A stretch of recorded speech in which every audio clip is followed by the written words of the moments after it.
মূল কথা বলতে গেলে ধর্মগুলো হলো আর একটা আউয়াল, যে আউয়াল এই মানুষের ভিতর থেকেই যারা এই আত্মার মালিকানার সত্ত্বদার আছে তারা রচনা করবে।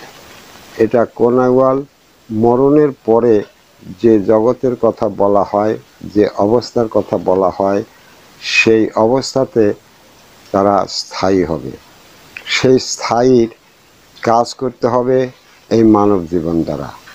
যে যে জীবন নিয়ে সেখানে যাবে তারই সূত্রপাত, তারই সব কিছু এই মানব জীবন দ্বারা তাকে করতে হবে। কিন্তু এই মানব জাতি এটা পারবে না। সেই আউয়াল গড়নের কাজ সেই মানব জীবনে থেকে তার মরণের পরে যে জীবন লাভ করবে সেই জীবনের সব কিছু জেনে জেনে নিয়ে এই মানব জীবন দ্বারা তা সম্পূর্ণ করা, এইটা এই মানব জাতির কোনোদিনই জ্ঞানে আসেনি। আর অতীতের ধর্মদাতারা এটা এই মানবের জ্ঞানে আনেও দেয়নি, যে তোমাদের যেমন এই মানব জীবন শেষ হয়ে যাচ্ছে, একদিকে যেমন তোমার মানব জীবন শেষ, অন্যদিকে তুমি এই মানব জীবন দ্বারা যদি কোনো জীবনকে সংগ্রহ করো তাহলে তোমার মরণের পরে সেই জীবন আসবে। তাহলে সেই আউয়াল আল্লাহ পাক নিজে গঠন করেছিল, আর এখানে মরণের পরের যে জীবন হবে সেই আউয়াল এখানে এই মানুষের ভিতর দিয়ে যারা নেতা হবে, জীবনের মালিক হবে, তারা গ্রহণ করবে। এই আউয়াল আল্লাহ গ্রহণ করবে না। যে তার ভিতরে এই আউয়াল গ্রহণ করার জন্য আল্লাহ পাক একজন প্রতিনিধি নিযুক্ত করেছিলেন, আর সেই প্রতিনিধি ছিল হযরত আদম শফিউল্লাহ। এই মানব জীবনের আউয়াল, মানব জীবন থেকে মরণের পরে যে জীবন লাভ করবে তারই আউয়াল গঠন করার জন্য আল্লাহ পাক একজন প্রতিনিধি নিযুক্ত করেছিলেন। সেই প্রতিনিধি হলো হযরত আদম শফিউল্লাহ, এবং তাকেই মেনে নিতে বলেছিলেন। কিন্তু এটা সেই ফেরেশতারা যাদের দ্বারা সমস্ত সৃষ্টির জনম চলবে, যাদেরকে এই মানব জীবন দেওয়া হবে, যাদের জাতি হবে, সেই জাতের মানুষরা এই মানব জীবন পাবে, তারা তখন আল্লাহ পাকের এই সিদ্ধান্তকে মেনে নিতে পারছিল না। তারা এটা মেনে না নিয়ে আল্লাহ পাকের এই সিদ্ধান্তকে উপেক্ষা করে তখন তারা নিজেরা একটা সিদ্ধান্ত করে এবং সেই সিদ্ধান্তকে আল্লাহ পাকের কাছে পেশ করে। সেই সিদ্ধান্ত হলো যে এই মানব জীবনের ভিতর দুইটা ভাগ করতে হবে। তার এক ভাগ তাদের দিক থাকবে, আর এক ভাগ আদমের দিক থাকবে। অর্থাৎ আদম, তাদের ভাগের ভিতর আদমের কোনো খেলাপতি, আদমের কোনো অস্তিত্ব থাকবে না তাদের মানব জন্ম যখন হবে। আর একটা দিক হলো যে এই ভাগ করবে, এই ভাগের প্রথম দিকটা তাদের দিতে হবে। এভাবে তাদের মানব জীবন, তাদের অবতার যতদিন চলবে, তাদের নব যতদিন মানুষে থাকবে, ততদিন তাদের যুগ বলে পরিগণিত হবে। ইহা কোনো সময় না যে সেখানে 5 বছর বা 10 বছর পরে এই তাদের যুগ শেষ হবে, এ ধরনের কোনো নির্ধারণ হয় নাই। নির্ধারণ হয়েছিল যে তারা যতদিন অবতার হবে, ধর্ম দিতে থাকবে, সঠিক চালাতে পারবে, এবং তাদের নফসিরা, জাতিরা যত সময় নফসি মানবে দেবে তত সময় পর্যন্ত তাদের যুগ থাকবে। এভাবে তারা যুগ ভাগ করে নিয়ে আদমকে আলাদা একটা যুগে ফেলে দিয়েছিল একাকীভাবে। সেখানেও আদম একাকীই ছিল। এই মানব জন্মে এসেও তারা আদমকে মানবে না, বা কোনো মানুষ আদম যাতে হতে না পারে, এ সমস্ত কিছুতে চক্রান্ত এঁটে তারা আদমকে আলাদা করে দিল, পৃথক করে দিল। তাহলে আদমের উপর দেওয়া হয়েছিল সেই মরণের পরের যে জগৎ আসবে সেই জগতের ভাগ্য রচনা করে দিতে, ভাগ্যলিপি লিখে দিতে।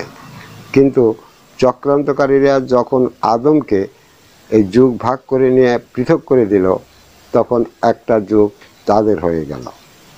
তাহলে সেই সময় তাদের সময় যারা মানব হয়েছিল সেই মানবদের সেই আখেরাতের আউয়াল গঠন করা বা সেই মরণের পরের ভাগ্য রচনা করা তাদের কাজ ছিল, সেটা তখন তাদের কাজ হয়ে পড়ে। কিন্তু তারা সেই কাজগুলো কখনই সঠিক করে নাই এবং তার কোনো সত্য এই মানব জাতিকে জানায়ও নাই এবং জানতেও দেয় নাই। তারা এই জানা চেনার সমস্ত রাস্তাকে বন্ধ করে তাদের ইচ্ছে মতো কাজ করে প্রতারণা দিয়ে, ধোঁকা দিয়ে, আল্লাহর নামে সব কিছু প্রতারণা দিয়ে তারা করে গেছে। কিন্তু তারা যে আল্লাহর সিদ্ধান্ত উপেক্ষা করে আইছে, তারা যে আল্লাহর সিদ্ধান্ত মতে আদমের হুকুমত মতো চলবে, এর কোনো কিছুই তারা এই দুনিয়ার মানব জাতিকে জানায় নাই। পক্ষান্তরে এর কোনো কিছু তো জানাই নাই, তারপরেও তারা এই আদমের নামে মাটির পুতুল, গন্ধম খাওয়া অপরাধী, এমনিভাবে তাকে মানব জাতির কাছে হেয় প্রতিপন্ন করে গিয়েছে। তারই সাথে ইবলিসকেও, মোকাররমকেও এই মানব জাতির কাছে প্রতারক সাজায়ে, ধোঁকাবাজ সাজায়ে, ক্ষতিকারক সাজায়ে এবং মানব জাতির চরম ক্ষতিকারক এই মোকাররম ইয়ার সমস্ত বৃত্তান্ত এই মানব জাতির কাছে করে গিয়েছে। ফলে আদম জাতি তারা যেটা মানুষের কাছে সঠিক বুঝাইছে সেটা হলো যে আদম জাতি এই ইবলিসের প্রতারণায় পড়ে অপকর্ম করে সব দোজখী হবে। মূল হিসেবে তাদের বক্তব্যের মূল হিসেবে এতটুকুই আসে। তারপরেও যদি অন্য অন্য আত্মার কথা ধর্মক্ষেত্রে তাদের ধর্মের ভিতর দিয়ে আসছে, কিন্তু মূলের বর্ণনা হিসেবে এটাই আসে। তো যাই হোক, তারা সেই মরণের পরের যে জগৎ আসবে সেখানকার যে আউয়াল এই মানব জীবনের রচনা করতে হবে, সেই রচনা তারা কেউ করে নাই, একজনও করে নাই। তারা সবাই এই মানুষকে প্রতারণার ফাঁদে, ধোঁকার ফাঁদে ফেলে তাদেরকে মিথ্যা ধর্ম দিয়ে, জান্নাতের লোভ দেখায় বিভিন্ন প্রতারণায় ফেলে মানব জাতিকে আধারের জীবনে ঠেলে দিয়ে চলে গেছে। মানব জাতি আজও সেই সকল নিয়েই চলে আসতেছে, কারণ এই মানব জাতি কোনো কিছুই জানতে পারবে না। তোমরা মনে করো না যে আমরা নিজে নিজে মানব হচ্ছি, আমাদেরই সব কিছু নিয়ে মানব হচ্ছি, না, তোমাদের কিছু নেই, সৃষ্টিরও কিছু নেই। সৃষ্টি বলতেও সেই ফেরেশতারা, আবার এখানে যারা মানব হয় শুধু আদম নফসি তাদের এই সুরাত দান করে তাদেরকে এই মানব জীবনে নিয়ে আসে, তার ভিতরে গোপন হয়। বাকি সব কিছুই সেই ফেরেশতাদের জাতিদের তরফ থেকে এই মানুষে আসে, তার দ্বারা এই মানব আকৃতি সুরত হয়, তাদের আত্মার দ্বারাই এই মানুষ চালিত হয়। কিন্তু এই রহস্য মানুষ আজ পর্যন্তও জানতে পারে নাই, কারণ যাদের দ্বারা এগুলো হচ্ছে তারাই মানুষকে জানতে দিল না। তাহলে এই মানুষ হলো, সকল মানুষ হলো সেই নবীদের বা ফেরেশতাদের নফসের জাতি। এরা কেহই যেহেতু সুরাত আদমের হলেও আত্মরহস্য যার দ্বারা তারা এই সুরাতের ভাণ্ড নিয়ে মানব জীবন কাটায়, সেই আত্মা আদমের নূরের নয়। সেই আত্মা হলো সেই নুরিতন ফেরেশতাদের জাতের জাতীয় আত্মা বা নবীদের জাতের জাতীয় আত্মা। তাহলে যাদের আত্মার দ্বারা মানুষ জীবন কাটায়, জাতি বললে তাদের জাতি বলতে হবে। আর এটা শুধু আদমের সুরাত দেওয়া হয়েছে, কারণ এখান থেকে মরণের পরের একটা জীবন ধরতে হবে। সেই জীবন ধরতে গেলে তাকে অবশ্যই এই মানব সুরাত বা আদম সুরাতের সুরাতই করে তারপর ধরতে পারবে, নইলে অন্য যত সুরাত আছে সে সুরাত থেকে সে তারা কেহই সেই মরণের পরের ভাগ্য ধরতে পারবে না। আর একটি এখানে মূল কথা, যে মানুষ ধরবে মরণের পরের ভাগ্য এই মানব জীবন দ্বারা, কারণ মানুষ কারো কাছে ফানা হয়ে সেই অস্তিত্ব যেতে পারবে না। আর সৃষ্টি যারা, তাদের উপর এই হুকুমত নাই, কারণ তাদের পথ করে দেওয়া হয়েছে, তারা সেই তাদের মরণ বাঁচন জীবনের ভিতর দিয়ে তারা এই মানুষের উঠে আসতেছে। তাদের জীবনের স্বর্গ বলতে এই মানব জীবন, তারা এই মানবে উঠে আসতেছে। তো সেই তারাই আবার এই মানব জীবন দ্বারা যদি কোনো জীবন নিজে ধরতে পারে, যে জীবন নিয়ে সেই সৃষ্টিতে উঠে আসতেছে, সেই জীবনগুলোর মালিকানা সত্ত্ব হলো অতীতের নবীরা বা ফেরেশতারা, এই মানুষের নয়। তাহলে এই মানুষ যদি তাদের মানব জীবন দ্বারা এর কোনো একটা আত্মা ধরতে পারে, তাহলে তারা আল্লাহর অস্তিত্বের ভিতর ওই আত্মাতে সত্যবান হবে, আল্লাহর অস্তিত্বের ভিতর সত্যবান হবে। কিন্তু এই জন্মগত এই মানুষের নিজস্ব কোনো সত্য বলতে কিছু নাই। তাহলে যারা এই সত্যের মালিকানা ছিল, তাদের কাজ ছিল এই সত্যবিহীন মানুষ যাতে সত্যবান হতে পারে। আল্লাহর অস্তিত্বের ভিতর কোনো জীবনী সত্য ধরে বা নব ধরে বা কোনো আত্মা ধরে আল্লাহর অস্তিত্বের ভিতর সেই জীবনের সত্ত্বে সত্যবান হতে পারে। কিন্তু সেই অতীতের ধর্মদাতারা বা নবীরা এই মানুষকে কোনো সত্যবান হতে তারা কোনো ধর্ম দেয়নি, ফলে মানুষ কোনো কিছুতেই সত্যবান হতে পারে নাই। আর যখন তারা তাদের মানব জীবন দ্বারা সত্যবান হতে পারে নাই, তখন তাদের ভাগ্য, মরণের পরের ভাগ্যও রচনা হয় নাই। কোনো ভাগ্যই তাদের নাই যা নিয়ে তারা আখিরাতে যাবে, এমন কোনো ভাগ্যই তাদের রচনা করে নাই মানব জীবন দ্বারা। তারা মরণের পরে যে আত্মা বা যে নফস নিয়ে মরণের পরে তারা সেখানে দণ্ডায়মান হবে, ফলে তারা ভাগ্যহীনা হয়ে চিরকালের জন্য ভাগ্যহীনা হয়ে এখানে মারা গেল। তাহলে এখানকার যে আউয়াল রচনা হবে আর আল্লাহ পাকের যে রচনাকৃত আউয়াল, এর ভিতর কিন্তু অনেক প্রভেদ রয়েছে, অনেক প্রভেদ রয়েছে। কারণ এখানে মানুষ হচ্ছে আদমের দ্বারা মানুষ হলেও কিন্তু যারা মানব জীবন কাটায় তারা সৃষ্টির জাতিরা এসে এই মানব জীবন ধরছে।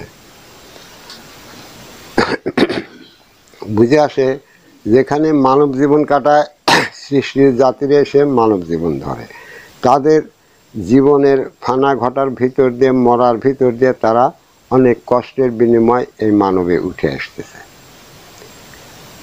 এই মানব জীবন লাভ করতেছে। কিন্তু তারা এই মানব জীবন লাভ করতেছে, কিন্তু এই মানবের যে জীবন নিয়ে তারা চলতেছে, এই জীবনগুলোর মালিক কিন্তু নবীরা, এই মানুষ কেউ না। আর এই মালিকানা সত্ত্বেও এই মানুষের নয় বলেই মানুষ হলো ভিত্তিহীন ফাসেক জীবন নিয়ে জীবন কাটায়, এদের নিজস্ব কিছু নাই, সত্য নাই। ফলে এরা ভাগ্যহীনের দলে থেকেই এরা সেই মানব জীবন শেষ করে চলে যাচ্ছে। এদের কোনো ভাগ্য ধরার, কোনো ভাগ্য রচনার কোনো বিধানই কোনো নবীরা এদের আনে নাই। তাহলে পারে এখানে জন্মের ভিতর দিয়ে মানুষ আসে, কিন্তু আখেরাতে জন্মের ভিতর দিয়ে কোনো মানুষ আসবে না। কারণ এখানে মানব জন্মে আনা হচ্ছে মানবের নফসিদ দিয়ে, আদমের নফসিদ দিয়ে সৃষ্টিদেরকে মানব জীবনে আনা হচ্ছে। আর সেখানে যারা মানব হবে তারা এই মানব জীবন দ্বারা এই আদম নফসিকে ধরবে, ধরে সে তারই ভাগ্য, তারই আউয়াল গ্রহণ করে সেই আউয়ালের সুফল মানব জীবন দ্বারা অর্জন করবে এবং সেই নফসিকে ধরবে। সেই নফসিটা তার নিজের হয়ে যাবে, তখন সে তখন ওই নফসির উপরে সত্যবান হবে, সেই নফসির বলে সে আখেরে যায় মানুষ হবে। তাহলে পৃথক আছে এই মানব জন্ম আর পরবর্তী যে মানব জন্ম হবে, এটা পৃথক আছে। এখানে কোনো মানব জন্ম পাইতে কোনো জানা চেনা নাই, কিছুই জানে না মানব। কিন্তু মানুষ যখন পরবর্তীতে মরার পরে যে মানব জীবন পাবে, সেটা সব কিছু সেই মানব জীবন দ্বারাই জেনে বুঝেই সে জীবনে যাবে। কারণ এই জীবন হবে তার মানব জীবন দ্বারা কামাই করা জীবন, তাই না? এ জীবন হবে তার মানব জীবন দ্বারা কামাই করা জীবন। তাহলে তাকে সেই পরবর্তী মরণের পরের জীবনে যদি এই আদম জীবন বা অন্য কোনো জীবনই নিয়ে দাঁড়াতে হোক, তাহলে তার এই মানব জীবন দ্বারা সেই জীবন তাকে আকার সুরত তার রব তাকে কামাই করতে হবে। তাহলে এইটা কামাই করতে গেলে মানুষকে এরই উপর তার আউয়াল গড়ন করে তার ভাগ্য রচনা করে তাকে সেই ভাগ্য ধরার কোরআন দিতে হতো, হুকুমত দিতে হতো যে এই কাজের ভিতর দিয়ে তোমরা এটা ধরো। কিন্তু অতীত কোনো কিছু এর করে নাই, না করে তারা সমস্ত মানুষকে চিরকালের ভাগ্যহীন করিয়া তারা মরণে ঠেলে দিয়েছে। তো অনাদিকাল ভরা এই মানুষের কোনো আউয়াল গড়ন করা হয় নাই। তো এই আখের মানব জীবনে দাঁড়ায়া যে সে নিজের ভাগ্য নিজের করে নেবে, যেখানে সব কিছু আত্মা থাকা পরও তার নিজের আত্মা নাই, সকল কিছুতে সে ভাগ্যহীনা, স্রেফ তাদের দ্বারাই এই মানব জীবন কাটাচ্ছে, তখন তার নিজের ভাগ্য বলতে কিছু নাই। তখন তাকে নিজের ভাগ্য যে মানব জীবন দ্বারা করে নিতে হবে, এর যে সূত্র এই মানব জীবন থেকে নিয়ে তাকে এটা করতে হবে, এটা মানব জাতি জানতেই পারে নাই, তাদের জানানো হয় নাই। তারা তো জানতে পারবে না, কিন্তু যারাই সত্যের মালিক তারা তাদেরকে জানায় নাই। কারণ তারা চাইছে যে মানব কিছু না জানুক, তারা ধ্বংস হয়ে যায়, কখনই যাতে মানুষ মানব হতে না পারে, কিছু জানতে না পারে, বুঝতে না পারে, তাই তারা এগুলো করে নাই। তাহলে এটাও মানব জীবন হলে এটা যেমন শেষ জীবন, আল্লাহর সেই আউয়ালের সমাপ্তি জীবন, তেমনি এই জীবনেই সে যদি তার আউয়াল রচনা করে, সেই আউয়াল যে আউয়ালের জীবন নিয়ে সে মরণের পরে যায় সেই মরণের পরের জীবনে খাড়া হবে, তাহলে তার এখানেই সেই আউয়াল রচনা করতে হবে। কিন্তু কোনো মানুষ পারবে না এই আউয়াল রচনা করতে। তো সেখানে দিতে হবে সেই সত্যবানদের, যারা আল্লাহর অস্তিত্বে তোমরা হাকিকত যাদের বলো, যারা কোনোদিনই আল্লাহর অস্তিত্বের থেকে বিলুপ্তি হবে না, তারা দোজখে হোক আর আদম সূরাতে জান্নাতে হোক, কিন্তু বিলুপ্তি হবে না, এদেরকে বলা হয় হাকিকতে। তো তাহলে কেহই যখন করে নাই, এখন সেই দিনই যুগ চলে আসছে, সেই দিনই যুগে আদম নূরের অবতার হয়েছে, যে আদমকে নিয়ে এত কালের নবী রসুলরা গান গেয়েছে, কিন্তু তারা তাদের পরিচয় দেয় নাই। আদমকে নিয়ে এসে তারই বদনাম দুর্নাম আর মোকাররমের বদনাম দুর্নাম দিয়ে মানুষকে ভুলে গেছে। তারা খুব ভালো মানুষ, তারা খুব ভালো, তারা আল্লাহর সব কিছু, কিন্তু সব কিছু হলেও তারা আউয়ালের কথা বললেও তাদের কোনো আউয়াল তারা দেখাতে পারে নাই।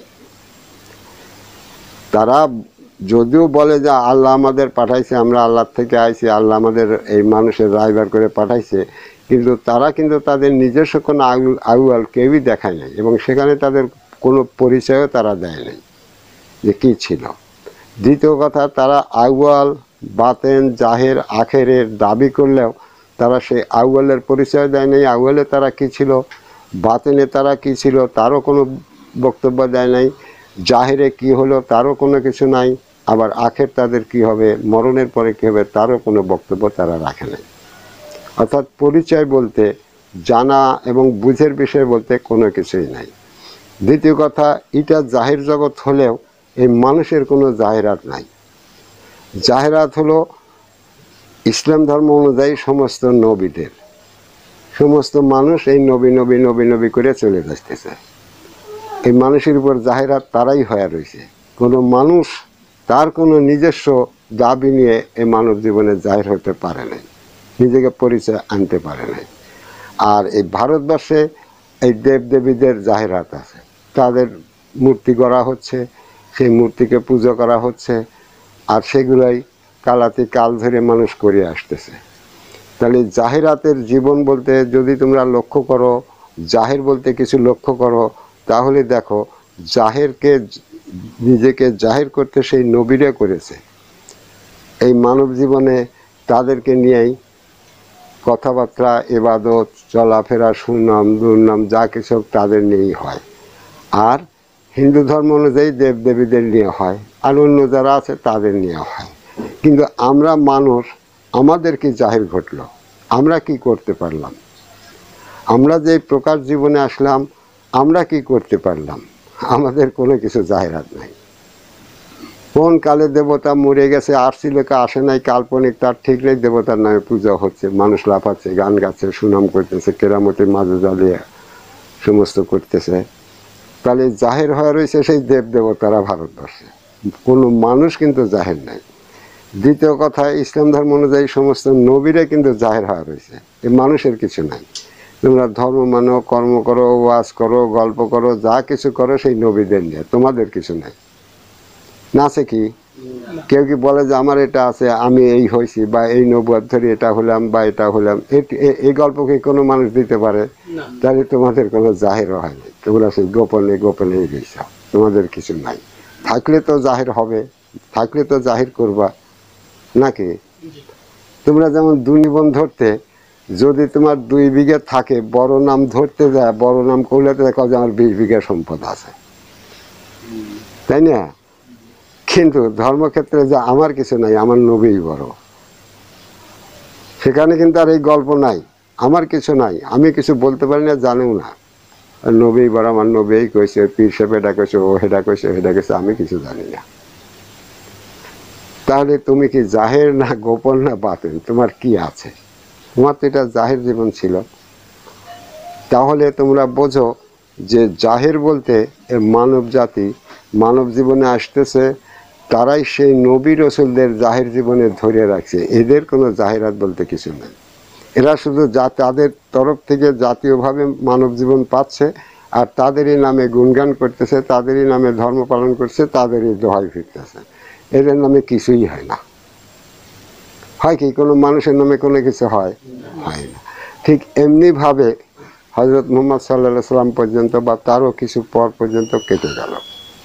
বর্তমানে এসে কিছু মানুষ ফাসেকভাবে জাহির হইতেছে, ফাসেকভাবে জাহির হইতেছে, কি নিয়ে? ভিত্তিহীনভাবে সব ডিগ্রি ধরে তারা মানুষের কাছে আল্লাহ আল্লাহ, পীরে আল্লাহ, মনি আল্লাহ, যোগী আল্লাহ, ঋষি আল্লাহ সাজিয়েছে। বুঝতে পারছ? এগুলা সাজিয়েছে, কিন্তু তাদের যে ডিগ্রি, তারা যেগুলো দাবি করতেছে, তাদের এই দাবিতে মানুষ ভুলাইয়া তারা হাজার হাজার বা লাখ লাখ লোককে বশীভূত করিয়া তারা এই নামে আসছে, আমি পীরে কামেল, আমি পীরে মোকাম্মেল, আমি আল্লাহ আল্লাহ, আমি ওলি আল্লাহ, আমি গৌসেল বাবা, আমি খাজা বাবা, এই যে সব নামে আসছে, জাহিরে আসছে, এদের কিন্তু নিজস্ব কোনো সত্য নেই, এদের কিন্তু নিজস্ব আল্লাহর অস্তিত্বের ভিতর কোনো সত্য নাই। তো আমি আগেও একদিন বলছিলাম যে আল্লাহর অস্তিত্বের ভিতর মরার সত্য ছিল আর জীবনের সত্য ছিল, কিন্তু সে ছিল সেই আউয়ালে, তার রূপরেখা পৃথক ছিল। কিন্তু যখন এই সৃষ্টি জগৎ সাজান হয়েছে, তখন সেই মরার অস্তিত্ব এবং জীবনের অস্তিত্বকে সবই নিয়ে আসা হয়েছে। নিয়ে আসার পরে সেই মরাকেও জীবনে আনা হয়েছে, আর জীবন দ্বারা এই সমস্ত জাতীয় সৃষ্টি চালানো হচ্ছে। আর সেই জীবনগুলোই ছিল তোমরা যাদের ফেরেশতা বলে জানো। বুঝে আসে? এখন যাদের যত জীবন দেখতে পাও, এই সমস্ত জীবনের মালিকানা সত্ত্ব ছিল সেই ফেরেশতারা। তারা সেখানে কোনো আকার সুরত ছিল না, শুধু জীবনেরই সত্য ছিল। এটা বলতে বুঝাতে এমনই বলতে হয় যে তোমরা যেমন জ্বলন্ত একটা তারকা দেখতে পাবো, একটা আলোর পিণ্ডু, মনে করে এমনই জীবনের একটা করে পিণ্ডু তারা ছিল। তাদের কোনো আকার সুরত ছিল না, তাদের আকার সুরত ছিল তাদের নিজ নিজ নূরের ভিতরে, আর সেই নিজ নিজ নূরের ভিতরের আকার সুরত ধরেই এখানে তাদের প্রকাশ করা হয়েছে।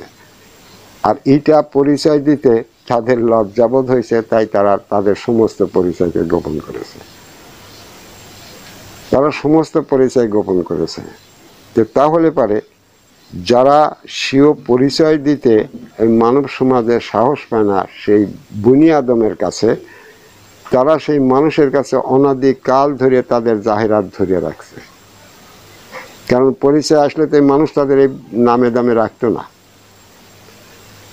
কোনো সময়ই রাখতো না।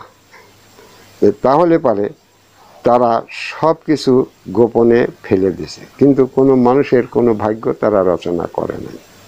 তাহলে এখন আদম নূর এসে তোমাদের সেই আউয়াল সূত্রপাত ঘটাচ্ছে।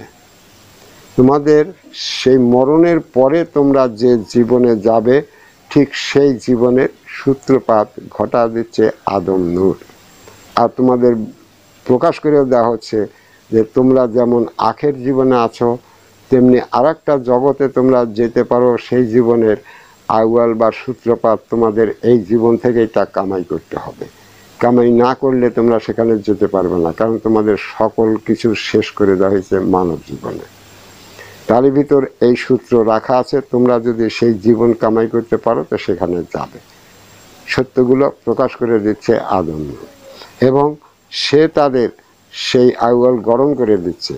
তাদের সেই মরার পরের যে ভাগ্য, সেই ভাগ্যকে নির্ধারণ করে তাদের সেই ভাগ্যের উপর হেদায়েত দিয়ে এবং সেই ভাগ্যের উপরে তাদের ঈমান এনে দিয়ে সেই ভাগ্যকে ধরতে, সেই জীবনকে ধরতে, সেই জীবনের সুরাতের সালাতকে ধরতে এবং তার রব ধরতে তাদেরকে স্বীয় কোরআন রচনা করে দেওয়া হচ্ছে।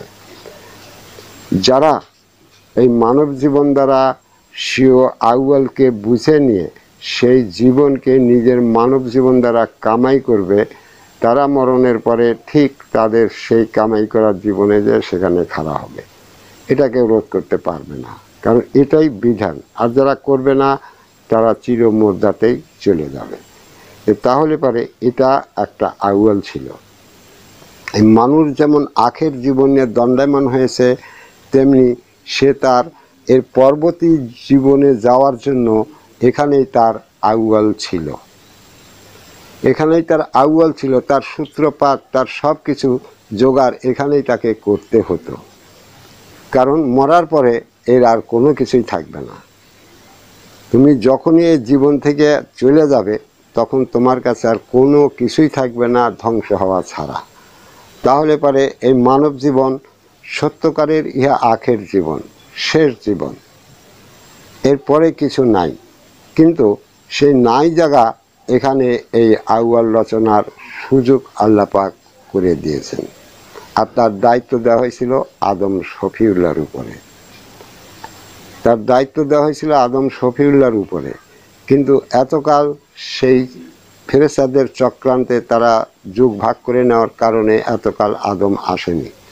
এখন তাদের যুগ চলে গেছে, দিনের যুগ শুরু হয়েছে, এখন আদম আসছে।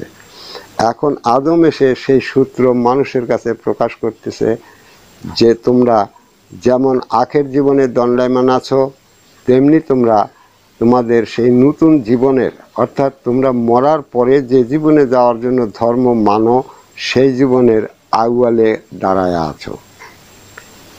সেই দিনকার আউয়ালে যেমন ফেরেশতারা ছিল, আজরাইল মিকাইলরা ছিল, আর আদমকে আনা হয়েছিল, তাই না? আনা হয়েছিল না? সেই দিনকার আউয়ালে এই পৃথিবীকে সাজাতে, সব কিছু করতে, মরণের পরের জগৎ সাজাতে সব কিছু এই মানুষের থেকেই হবে। কারণ সেই নুরিতন ফেরেশতা যা কিছু বলো তার সকলকেই এই মানব জীবনে নিয়ে আসা হচ্ছে।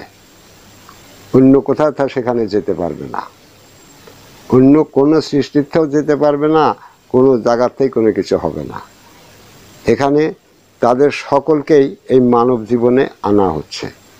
অতএব সেই মরণের পরের জগতে যেতে হলে তার অবশ্যই এই মানব জীবনে আসতে হবে, থাকতেই হবে মানব জীবন। আর সেই মানব জীবন দ্বারা তাদের সেই আউয়াল ধরে তার সেই মরণের পরের জীবন নিজে জেনে চিনে সেই জীবন কামাই করে নিয়ে যেতে হবে। এই জীবনটা যেমন সত্যবিহীন, এই জীবনটা, মানব জীবনটা যেমন সত্যবিহীন, সব কিছু থাকার পরেও কোনো জানাশোনা নাই, কিন্তু মরণের পরের যে জীবনটা হবে সেটা হবে তার জানা বোঝার জীবন, নিজের কামাই করা জীবন। মরণের পরের যে জীবনে, এই মানুষ যদি মরণের পরে কোনো জীবনে যায় তাহলে সেই জীবন হবে তার মানব জীবন দ্বারাই জানাচেনার জীবন, এবং সেই জীবনটা তার মানব জীবন দ্বারা কামাই করা জীবন হবে। সেটা এরকম অপরিচিতের জীবন হবে না। বুঝে আসে? কারণ যখন তার সেই ভাগ্য রচনাকারী ভাগ্যকে রচনা করবে, তার আউয়ালের সূত্রপাত ঘটাবে, সেই ভাগ্য রচনাকারী তার সেই পরিচয়ের বিষয় তার কাছে বলবে যে আমি তোমাকে এই জাতের জাতি হিসাবে এই জাতের নফস ধরতে দিলাম, এই জাতের সুরাত ধরতে দিলাম, এই জাতের রব ধরতে দিলাম। তাহলে তার জানাশোনায় আসবে, তাহলে তার জানাশোনায় আসবে যিনি এই মানুষের সেই মরার পরের আউয়াল দেখাবে, এবং সেই মরার পরের ভাগ্য রচনা করবে। সে কোন ভাগ্যে মানুষকে সেই মরার পরে ভাগ্যবান করবে, তারই সেই জীবন বা নফস বা ইমানি নূর বলবে, যেটা এই জাতের ইমানি নূর, এর সুরাত এই, এর রব এই, এর আত্মা এই। এইটা তুমি ধরতে পারলে তুমি মরণের পরে ঠিক এই জীবন নিয়ে আল্লাহর অস্তিত্বে চিরকাল বাস করবে। তাহলে এটা জানা চেনার জীবন হবে, অজানার জীবন থাকবে না। আর তোমরা যারা এখানে হেদায়েতে আছো, তোমরা এখন বোঝো যে তোমাদের সেই জানা চেনার বিষয় দিয়েই তোমাদের ধর্ম পালন করতে দেওয়া হয়েছে না হয় নাই। তোমরা নিজেরা জ্ঞানে আসো, জ্ঞানে এসে দেখো যে তোমাদের সেই আদম নূরের মুর্শিদ, যিনি আদম নূরের দাবি করছেন, তিনি যে তোমাদের সেই আখেরাতের বা মরণের পরের যে ভাগ্য রচনা করছেন, সেই ভাগ্য তোমাদেরকে জানা চেনাই এনে দেওয়া হচ্ছে। তোমাদের যে নব ধরতে দেওয়া হচ্ছে, সেই নবস কি তোমাদের জানায় বা চেনায় বা জ্ঞানে আনিয়ে দেওয়া হচ্ছে না, ওটা গোপন রেখেই কওয়া হতেছে নব ধরো। আবার সেই নফসের যে নির্দিষ্ট একটা জাতীয় সুরাত আছে, সেই নফসের ভিতরে যে আকার সুরাত থাকে, ঠিক সেই সুরাতের অস্তিত্বই তোমাকে কায়েম করতে দেওয়া হচ্ছে, পবিত্র করতে দেওয়া হচ্ছে না অন্য কিছু দেওয়া হচ্ছে। আবার সেই নূরের যে রব থাকে, সেই রবকেই তোমার নিজের রব করে দেওয়া হচ্ছে না অন্য কিছু দেওয়া হচ্ছে। তাহলে তোমরা সেই আখেরাতের জীবন ধরবে, এটা কিছু অজ্ঞাতে না, সব কিছু জ্ঞাতে থেকে এটা ধরবে। এবং তোমাদের জ্ঞানে দেওয়া হবে যে তোমাকে মরণের পরে এই জীবনের ভাগ্য রচনা করলাম আমি, অর্থাৎ আমি আদম নূর, তোমার মরণের পরের সেই ভাগ্যের ভাগ্য বিধাতা আমি তোমার সেই ভাগ্য রচনা করে দিচ্ছি। তাহলে এটা আউয়াল ছিল এই মানুষের জন্য, সেই মরণের পরের জীবনে যাওয়ার জন্য। যে আউয়ালের না বুঝলে, যে আউয়ালের কে জ্ঞানে আনিয়া বুঝে আনিয়া সেই আউয়াল থেকে সেই নিজের আউয়াল ধরে সেই আত্মা বানের কাছ থেকে কোনো আত্মাকে নিয়ে নিজে তাই সেই আত্মাকে ধরে তারই জানা চেনা নিয়ে সেই জীবনে যেতে হবে। তাহলে এ জীবনে যেমন কেউ কোনো কিছুই চেনে না, জানে না, বোঝে না, তাহলে সেই পরবর্তী যে জীবন আসবে, মরণের পরে যারা জীবনে আসবে, তারা নিশ্চয়ই এই মানব জীবন দ্বারাই তাদের জানিয়ে চিনে নিয়ে সেই জীবনে যেতে হবে। অজানে থেকে কোনো জীবনে কেউ যেতে পারবে না। তো এখন তোমরা যদি এই মর্মে জ্ঞানী হও, তোমরা বিশ্ববাসী যদি এই মর্মে নিজেদের জ্ঞান বা নিজেদের জ্ঞানের দৃষ্টিকে যারা লক্ষ্য করো যে অতীতের নবীরা বা ধর্মদাতারা, তাহলে তারা এটা করলো না কেন, এটা তাদের বিষয় ছিল। আর না করার কারণগুলো আমি কিছুটা বলছি।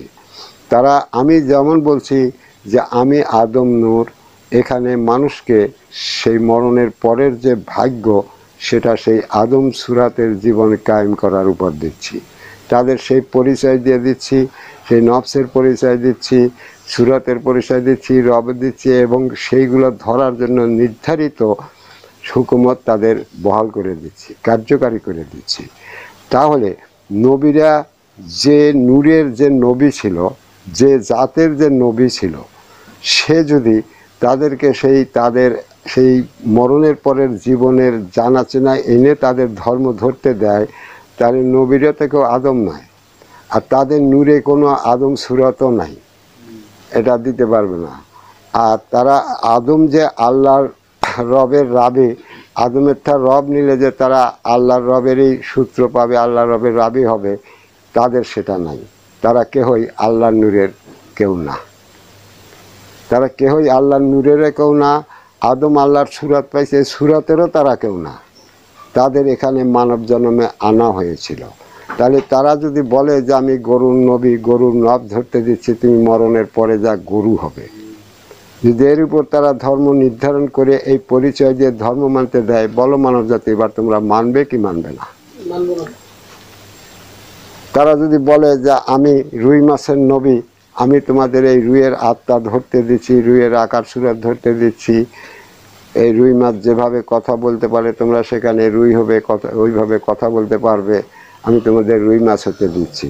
তাহলে বলো মানব জাতি, তোমরা সেই নবীর হুকুমত মানতে কি মানতে না?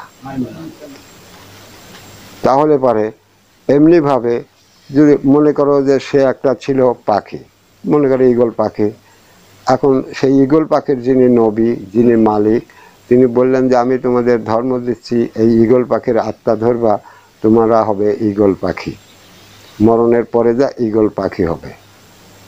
বলো তোমরা কি তার ধর্ম মানতে? এরকম জানা চেনাই যদি তারা আসতো আর তোমাদের এরকম বলতো, তোমরা কি তাদের মানতে আর নবী বলে? কিছুতেই মানতে না। তোমাদের কিছু না থাকলেও এটা হওয়ার জন্য তোমরা ধর্ম মানতে না। তাহলে তারা যে তোমাদের জানা চেনার দেশে নেবে, এখানে তোমরা তাদের মানুষ দেখেছো, কিন্তু তারা কেউ মানুষ নয়। এখানে তাদের মানবে আনা হয়েছিল, এখানে তাদের মানবে আনা হয়েছিল, আর এই ভাগটা তারাই করে নিয়েছে, তোমরা মানুষ করো নাই। এই যুগের ভাগ আদমকে এই দিনে যুগে ফেলানোর কারসাজি তোমাদের সেই নবীরাই করেছিল, আদমকে পতন করার জন্য, মানব জীবনকে চিরকালের জন্য উৎখাত করার জন্য। তারা এ কারণেই কোনো পরিচয়ে আসতেও পারে নাই। তোমাদের পরিচয় আনা তো দূরে থাক, তারা নিজের পরিচয়ও দিতে পারে নাই। কারণ তোমরা নিশ্চয়ই জানো যে ফেরেশতাদের কারো নিজস্ব নাম নাই, ওই 5 জন ছাড়া। ওই 5 জন ছাড়া কারো নিজস্ব নাম নাই। আবার এই মানুষের যত আত্মা আছে, মানুষ এই আত্মা বলেই জানে, কোনো আত্মার নাম বা কোনো আত্মার জাতগুলো কিচ্ছু বোঝে না, কিছুই বোঝে না। কিন্তু এর প্রত্যেকটা আত্মারই নিজস্ব নাম আছে। যেমন গরু আছে, গরুর আত্মাই মানুষে আছে। তো এখানে যদি সেই গরুর আত্মা কেউ ধরে দেখে যে আমি গরু, তাহলে সেই আউয়ালের ফেরেশতার নাম ফেরেশতা থাকলো না, তার নাম হলো ওই গরু। তাকে নামই করা হয়েছে, কিন্তু তারা সেই নামটাও নেয় নাই। তারা সেই তাদের যে সুরাতের যে আকার, সুরাতের যে জীবন এখানে আসছে, সেই সুরাতের জীবনের যে তাদের পরিচয়, নিজ নিজ নাম, তারা সেই নিজ নিজ নামটাও গ্রহণ করে নাই। কারণ প্রত্যেকটা নবীর বা সেই ফেরেশতাদের যদি তারা নাম নেয়, তাহলে যারা এই উদ্ভিদের নবী আছে, তাদের সেই যে কোনো একটা উদ্ভিদের, তার যে জাতের উদ্ভিদ, সেই জাতের নাম তাকে নিতে হবে, সেই জাতের নাম নিতে হবে। তোমরা নিশ্চয়ই জানো প্রত্যেকটা উদ্ভিদকে নামই করা হয়েছে, বেনামে কেউ নাই। তাহলে প্রত্যেকটা এই সৃষ্টিতে যত গাছ আছে, জাতীয় গাছ আছে, নিজ নিজ মেরুদণ্ডের দণ্ডায়মানায় গাছ আছে, তাদের প্রত্যেকের নাম আছে। আর তাহলে সেই প্রত্যেকটার নামই গাছ এক একজন করে ফেরেশতা। ওই ফেরেশতাদের ওই গাছের নামে ফেরেশতারও নাম, অন্য কোনো নাম ফেরেশতার হবে না। যত পশু আছে, 4 পায়া যত জাতি আছে, প্রত্যেকটা জাতের একটা করে জাতের একজন করে ফেরেশতার নাম। যেমন গরু, এই গরু এক ফেরেশতার নাম, ছাগল এক ফেরেশতার নাম, বাঘ এক ফেরেশতার নাম, হাতি এক ফেরেশতার নাম, গন্ডার এক ফেরেশতার নাম। তাদের নামই করা হয়েছে এই সৃষ্টি জগতের ভিতর দিয়ে, কিন্তু তারা স্বীয় নামও গ্রহণ করে নাই, কেউ করে নাই। পাখিরও এরকম নাম আছে, মাছেরও নাম আছে। তাহলে সব কিছু বেনামেই রয়ে গেছে, কোনোটাই কিন্তু নামে আসে নাই, পরিচয় আসে নাই। আর ইহা যে সত্য আমি আদম নূর বলছি, তোমরা বিশ্ব মানব জাতি জ্ঞান বিচারে যদি লক্ষ্য করো, তাহলে তোমরা দেখতে পাবে যে আমি তোমাদের সত্য বলছি না মিথ্যা বলছি, তোমরা দেখতে পাবে। অতএব সব কিছুই নামে করা হয়েছে, সব কিছুই প্রকাশে আনা হয়েছে, তারপরেও সব কিছুই গোপন, কোনো কিছুই এখানে প্রকাশ হয় নাই। প্রকাশ খালি নবী দেবতা করে, নবী করলে নবী জান্নাতে নিয়ে যাবে, দেবতা করলে দেবতা স্বর্গে নিয়ে যাবে, বৌদ্ধ করলে বৌদ্ধ নিয়ে যাবে। এগুলাতে তোমরা মেতে আছো, কিন্তু পরিচয় বলতে কোনো কিছু হয় না, কোনো প্রকাশ কোনো কিছু ঘটে নেই, কিচ্ছু তোমরা দেখাতে পারবে না। তাহলে এমনিভাবে সকল ফেরেশতাকে নামই করা হয়েছে, তাদের প্রত্যেকের নাম আছে। তোমরা ফেরেশতাদের সুরাত দেখতে চাইলে সেই গোপন ফেরেশতাদের, যার উপর তোমাদের আলেম সাহেবরা পীর সাহেবরা ইমান এনে দেয়, এবার তোমরা প্রকাশে যাই ইমান আনো যে আমি এই যে গরু ফেরেশতার উপর ইমান আনলাম, এই ছাগল ফেরেশতার উপর ইমান আনলাম, এই গাছ ফেরেশতার উপর ইমান আনলাম। তোমরা এবার যা সেই ফেরেশতাদের উপর ঈমান আনো। আমি তোমাদের ফেরেশতাদের স্বরূপ দেখাচ্ছি, আর এখান থেকে তারা নড়চড়ও হতে পারবে না। তোমরা তাদের পূজারী, তোমরা তাদের গোলামি করলেও এতে তোমাদের রাগ হোক, হিংসা হোক, গোসা হোক, আমার প্রতি কোনো লাভ হবে না। কারণ আমি আদম নূর, আমি সত্য জানি, সত্য চিনি, সত্য বুঝি। কারণ আমি আদম নূর, আমি আল্লাহর নূর, আমি সত্য জানি, সত্য চিনি, সত্য বুঝি, আর আমি তোমাদের সেই সত্য জানাচ্ছি। তোমরা রাগলেও, তোমার ফেরেশতার রাগ হলেও আরও হিংসা বাইরেও যদি যায়, তা যতই বাড়ুক কিছু করারও তার নাই। কারণ সেই গরুরই একজন ফেরেশতা। ওই গরুর জীবনটা ওই ফেরেশতার থেকেই আইছে, গরুর সুরাত ওই ফেরেশতার থেকেই হয়েছে। যেমন তোমরা সুরাতটা পাচ্ছ আদমের থেকে, তোমাদের সুরাত নেই, ও ফেরেশতারও নেই, কারো নেই।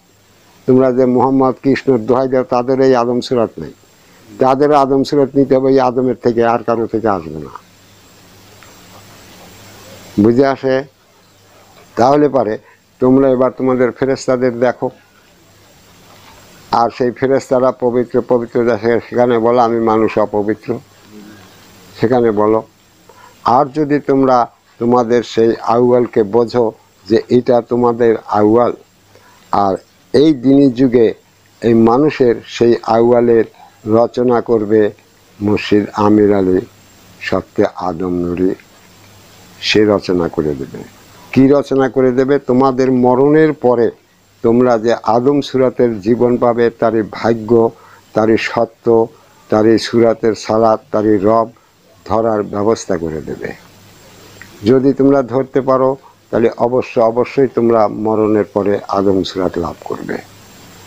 অতএব এর আগেও আমি বলছি, যদি আমার বদনাম করুক, দুর্নাম করুক, যা খুশি তাই সেই ফেরেশতারা, নবীরা করুক, দেবতারা করুক, সবাই মিলা করুক, পরিচয়ে আসলে আমারই পরিচয় আছে।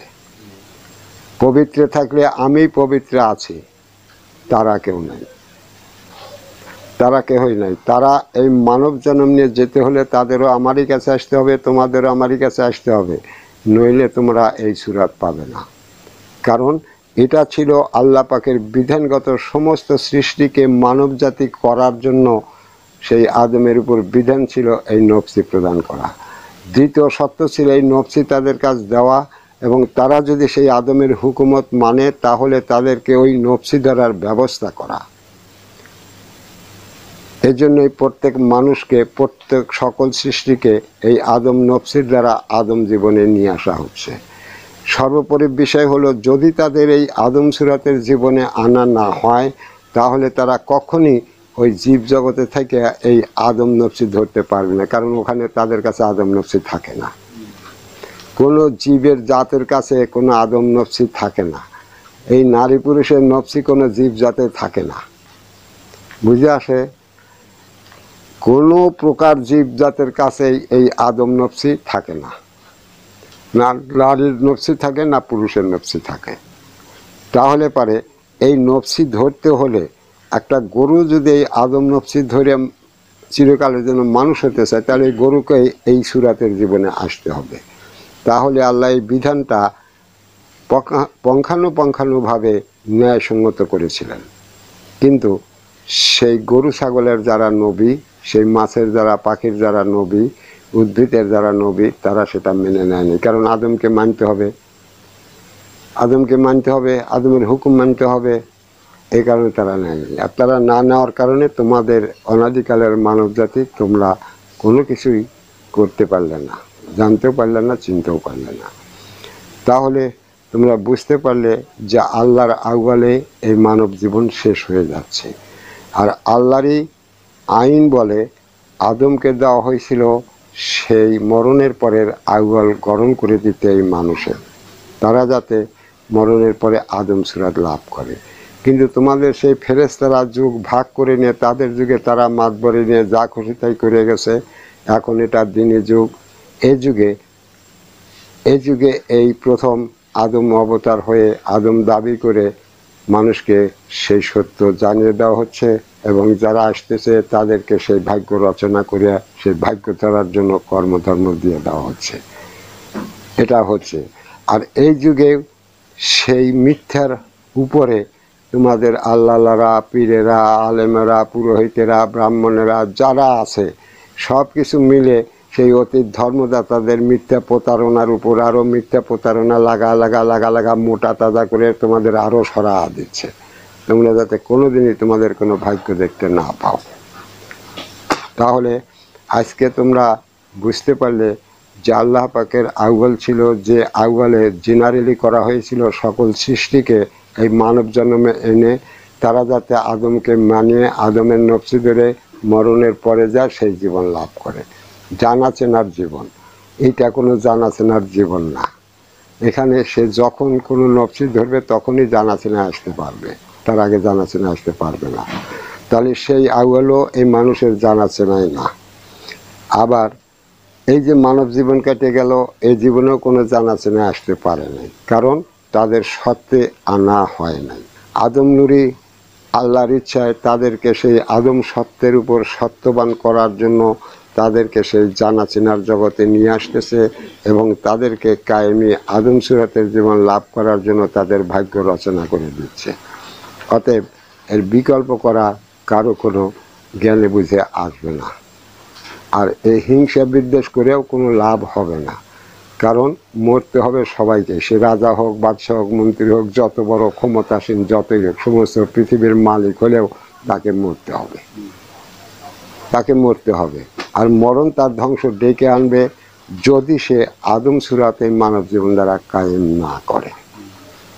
সে যেই হোক, যত বড় আলেমই হোক, সমস্ত পৃথিবীর শিক্ষা সে অর্জনকারী হোক, সমস্ত পৃথিবীর বিজ্ঞান রচনাকারী হোক, কিন্তু তার মানব জীবন দ্বারাই আদম নফসি ধরতেই হবে, নতুবা তার মরণই তার চিরে সমাপ্তি দোজখে নিয়ে যাবে। সে কখনই মরণের পরে কিছু হতে পারবে না। আর যারা এই মানব জীবন দ্বারা আদম সুরাত কায়েম করবে তারা আল্লাহর বিধান মতোই চিরকালের জন্য এই আদম সুরাতের জীবন নিয়ে মরণের পরে সে বাঁচতে পারবে। একটুকু তার রদবদল হবে না, কারণ ইহা আল্লাহ পাকের বিধান মতো করা হচ্ছে। তাহলে আমি শেষ করছি আজকের মতো। আজকে মানব জাতিকে বিশেষভাবে বলা হলো যে এটা আউয়াল ছিল, এই মানব জীবন যেমন আখের, তেমনি সেই মরণের পরের জীবনে যাওয়ার আউয়াল সময় ছিল তার, এখান থেকে সে জীবন ধরার আউয়াল ছিল। কিন্তু তারা জীবন ধরবে এর কোনো কিছু এই মানব জাতিকে জানানো হয় নাই, তারা ধরতেও পারে নাই। এখন আদম নূর তাদের জানাচ্ছে, অনেক লোক সামিল হয়েছে, তারা সেই জীবন ধরার চেষ্টায় নিয়োজিত হয়েছে, হয়তো ভবিষ্যতে আরও অনেক হয়ে যাবে। যাই হোক ভাইয়েরা, বোনেরা, বিশ্ববাসী, আজকের মতো আমি সবারই প্রতি আমার এই বক্তব্য সমাপ্ত করছি। আবার তোমাদের সামনে অন্য কোনো সত্য নিয়ে দণ্ডায়মান হব। সবারই প্রতি আমার সালাম। আসসালামু আলাইকুম ওয়া রাহমাতুল্লাহ।